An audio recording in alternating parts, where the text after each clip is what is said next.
నాగర్ కర్నూలు జిల్లా housing board ఓంనగర్ కాలనీలో రైతుల ఆందోళన. బలమూరు మండలం గోదల్ గ్రామానికి చెందిన రైతుల వద్ద వడ్లు కొనుగోలు చేసిన వ్యాపారి 4 నెలలుగా డబ్బులు ఇస్తానని రైతులను తిప్పుకుంటున్న వ్యాపారి అచ్చంపేట సీఐ వద్ద ఈ నెల మొదటి వారంలో ఇస్తానని చెప్పిన వడ్ల వ్యాపారి మంచాల శ్రీనివాసులు వ్యాపారి మొహం చాటేయడంతో పోలీస్ స్టేషన్ ఎదుట ఒంటిపై పెట్రోల్ పోసుకుని రైతుల ఆందోళన చేస్తున్న రైతులని పోలీస్ స్టేషన్కి తరలించిన సిబ్బంది. మమ్మల్ని మోసం చేసిన శ్రీనివాస్ డబ్బులు ఇచ్చే వరకు ఇక్కడి నుంచి కదలం పొమ్మంటున్న రైతులు.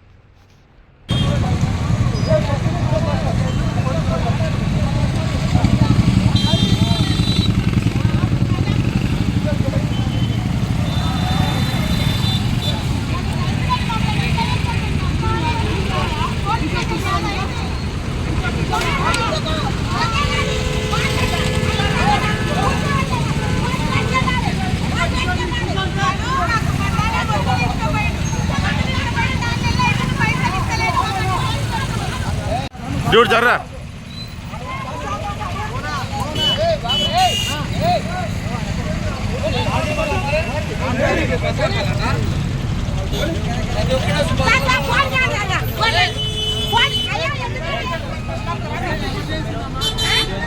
నేను జర్నలిస్ట్ నువ్వెవరు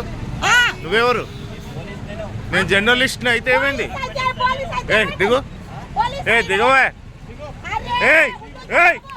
దిగు దిగవా వాడెవడో పచ్చగా నువ్వు ఆగురా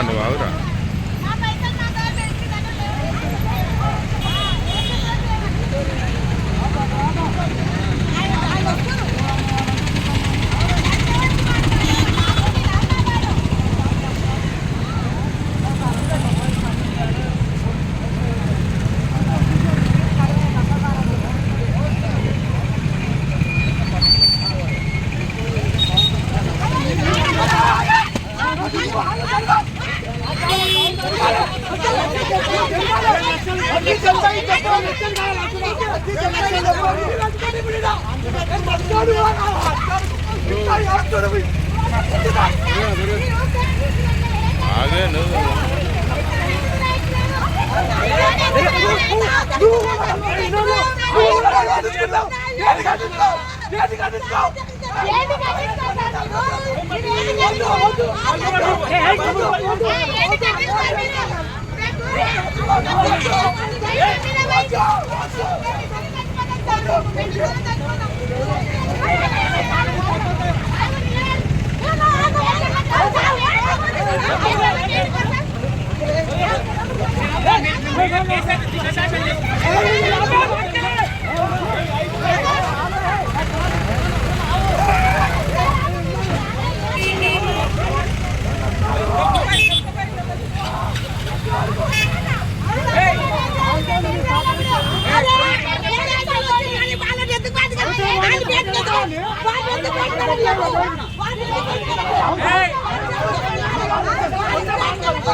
పంట పండిస్తే 2 నిమిషాలలో వచ్చి జోకపోయినావు. నువ్వు జోకపోయి పైసలు అంటే రేపిస్తా మాపిస్తా అన్నావు. 4 నెలలు అయింది.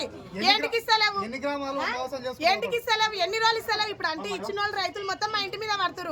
నాకు 3 పిల్లలు. నేనేం కావాలి? నా భర్త ఏం కావాలి? నువ్వు 5 తారీఖు ఇస్తాను. 5 తారీఖు పోయింది. 10 తారీఖు ఇస్తాను. 10 తారీఖు పోయింది. 15 తారీఖు పోయింది. 20 తారీఖు ఇంకా ఏమంటుండు? ఈ రోజు రోజు ఇంటికాడికి పోయి పొయ్యి పెట్టినాం సార్. బాధ అనిపించదా ఎవరికన్నా? పొయ్యి ఎందుకు పెట్టినాం అంటుండు సారు. మేము చేస్తే ఎవరు అడగాలి? రైతులకు ఎవరు వాడిని దౌర్జన్యంగా గుంజి ఒక్కడు వీక్తున్నాడు చెప్పాడు. ఎందుకు చెప్పాడు? 7 లక్షలు సార్ వాడు. 7 లక్షలు ఇంటి పైన కానీ వాడు ఫస్ట్ తెలంగాణ వచ్చాం. ఊరు బల్మూరు మండలం గోదల్ 6 లక్షల రూపాయలు 3 నెలలు ఇస్తా ఇస్తా ఇస్తా అంటే దినం రైతులు తోలుకొని వస్తున్నాడు. ఇంటికాడ లొల్లి అవుతుంది. లొల్లి అయినాక ఒకటాడేంది ఇవాళ పోదాం పని రోజు దినం జరుపుతున్నాడు. ఇవాళ ఈ రైతునన్ను అందరినీ తోలుకొని పోదాం పని 20 మందిని తోలుకొని వచ్చినాం. వచ్చినాక తన ఇంట్లోనే ఉన్నాడు. సార్ ఫోన్ చేసి లేడని చెప్తారు. సార్ ఫోన్ చేసిండు. సార్ ఫోన్ చేస్తే కానిస్టేబుల్ వచ్చిండు. నడవండి పెద్దమ్మ మీరు ఇంటి అవకాశాలు లేవు అంటే మేము బియ్యం పోసి వంట చేసుకుంటాం, మాకు ఆకలి అవుతుంది, మాకు తినాలి, అన్నం తినాలి, అన్నం కోసమే కదా ఇవన్నీ చేసేది నేను అన్నా. అంటే ఏం నువ్వు దౌర్జన్యం అంటే దౌర్జన్యం కాదు, మీరు చేస్తారు మేము చేస్తాం, చట్టం ప్రకారం మేము వస్తాం, అన్నం తింటాం. నీ ఎమ్మడే వస్తాంటే మా ఎమ్మడే ఉన్నారు 2 కానిస్టేబుల్. మేము అన్నం తిన్నాక 10 మందిని తోలిచ్చాం. నేను నా వదిలే నా పిల్ల ఉన్నాం. ఆడ ఉంటే పిల్లలు వాళ్ళు ఏం చేసిర్రు, రోడ్డు మీద కూర్చున్నాం ఎండకు. ఓ పెద్దమ్మ నువ్వు రోడ్డు మీంటిలే ఎండకు కూర్చొని ఏమైనా చేసేవా అంటున్నాడు. ఈయన ఇంట్లోనే ఉన్నాడు. ఈయన పోలీసు ఆయన ఇంట్లో పోయి చూసి మమ్మల్ని ఆయన లేడు నార్కాలు పోయి కానిస్టేబుల్ తెలియదు సార్. ఈ సీను ఈడు పైసలు ఇచ్చేటోడు, వడ్లు ఇచ్చేటోడు. మేమే రైతు సేటు అంటే సీను. ఆయన ఏ సీటు ఎన్నడూ చూడాలి, ఆయన ముక్కవే చూడలేదు. ఇవాళ మోసపోయి మమ్మల్ని గోదాల చాలా మోసం చేసాడు. ఇవాళ 20 మంది కాదు, రేపు ఇంకా 40 మంది వస్తారు. గోదా కదిలి వస్తుంది. నార్కల్ జిల్లా మహబూబాబాద్ డిస్టిక్ అని ఒక డిస్టిక్ చెప్తాడు చూడు. ఒక ఆడిదాని మాట మీద పోలీసు వాళ్ళు ఎప్పటికి రారు రైతుకు. ఎవరో కానీ రైతు కష్టపడితే అవుతుంది, చెప్పుల తీస్తే అవుతుంది. ఎప్పుడే కానీ చెప్పుల తీస్తే వెళ్తారు. నువ్వు ఒక్కది చేసుకొని బతిదారు కాదు. నా ఎమ్మడి ఎంతమంది నేను చూపిస్తా. ఇవాళ రూపాయలకు అమ్మడబోతున్నావు, రూపాయలు దినాలు కాదు. ఎప్పుడో కానీ ఇది మాత్రం మన్ను సాక్షి చెప్తున్నా. ఈ భూతాన్ని మనకు దాచి పెట్టుకునేది